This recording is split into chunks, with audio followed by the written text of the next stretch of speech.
Assalamualaikum warahmatullahi wabarakatuh. Perkenalkan, kami dari kelompok 3 mata kuliah pengembangan lingkungan belajar akan mempresentasikan hasil diskusi kami dengan materi strategi pengembangan lingkungan belajar indoor. Prinsip penataan sarana bermain dalam ruang. Pertama, kesesuaian dengan kebutuhan dan perkembangan anak didik. Penataan sarana bermain dalam ruang tidak harus mewah, tetapi cukup lengkap dan sesuai dengan kebutuhan dan perkembangan anak didik. Kebutuhan dan perkembangan anak didik dapat dikelompokkan berdasarkan kebutuhan secara umum, kelompok, dan individual. Kedua, tipe atau jenis program. Penataan sarana bermain dalam ruang harus memperhatikan tipe dan jenis program sesuai dengan kurikulum dan model pendidikan yang disepakati serta berbagai kebutuhan dan perkembangan anak didik. Penataan sarana bermain akan berbeda untuk berbagai kebutuhan program tersebut seperti penataan sarana untuk pembelajaran sains, seni, matematika, studi sosial, dan bahasa. Ketiga, keselamatan dan kenyamanan. Penataan sarana bermain dalam ruang harus memperhatikan faktor keselamatan terutama dari segi pengaturan tempat. Faktor keselamatan harus diperhatikan ketika tenaga pendidik menata sarana pembelajaran dalam bentuk tata ruang. Tenaga pendidik bersama pengelola harus memperhitungkan berbagai kemungkinan ketika anak didik berada pada tempat tertentu dan menggunakan berbagai sarana yang ada. Keempat, kelenturan. Penataan sarana bermain dalam ruang harus lentur atau fleksibel untuk ditukar, dipindah, dimodifikasi, atau diganti pada setiap periode tertentu. Dasar pertimbangan ini untuk menyesuaikan dengan tema pembelajaran dan menghindari kebosanan.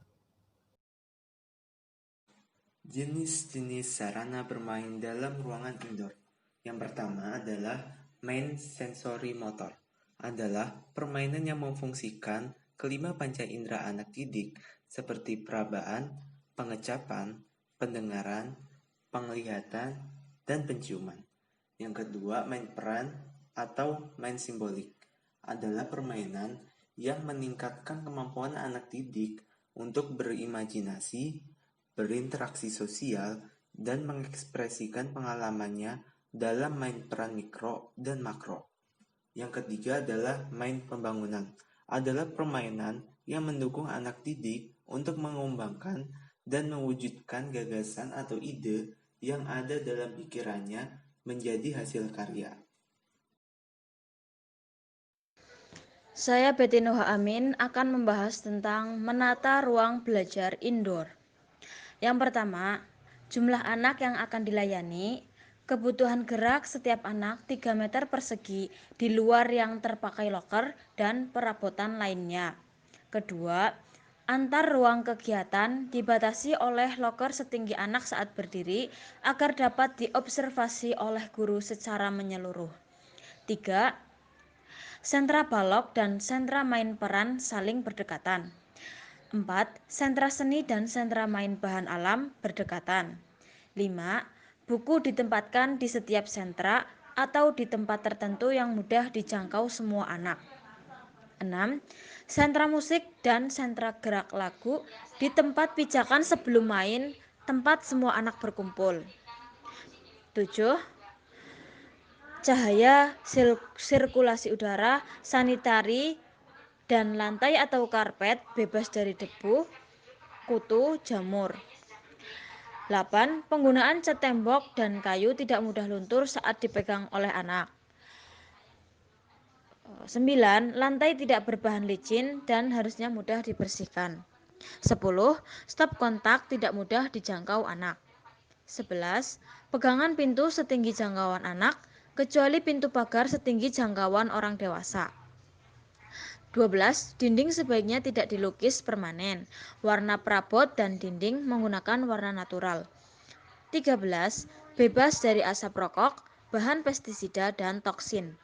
14. Bebas dari bahan yang mudah terbakar atau rapuh.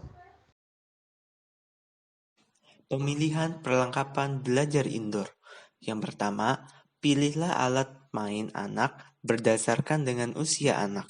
Yang kedua, pilihlah alat main yang memiliki label yang terdapat pada kemasan atau rak yang tersedia. Yang ketiga, bacalah buku manual yang ada pada mainan jika ada. Yang keempat, pilihlah alat main yang tidak berbau tajam, tidak luntur, dan tidak mudah hancur jika dimainkan oleh anak didik. Yang kelima, pilihlah mainan yang mendukung perkembangan dan membantu membangun pengetahuan anak didik. Sekian dari kelompok kami. Bila ada salah kata, mohon maaf. Wassalamualaikum warahmatullahi wabarakatuh.